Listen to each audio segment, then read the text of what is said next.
So in this Kayak.com tutorial video, I'll be showing you guys how to book a hotel with free breakfast on Kayak.com. So once Kayak.com is opened up, I want you to go ahead here and make sure that stays is selected. Then go type in your destination. So I'll just go ahead here and type in Los Angeles.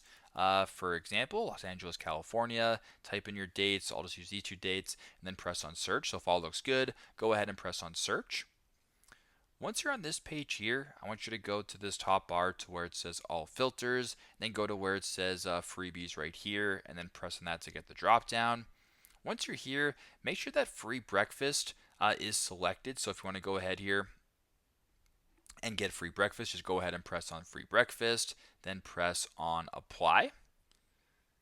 So once you're here, the free breakfast filter is being presented, and what you're going to be seeing now is hotels that offer free breakfast. So very simple, very straightforward. This is how to book hotels with free breakfast on kayak.com. Thanks again for watching, and I hope this video helps.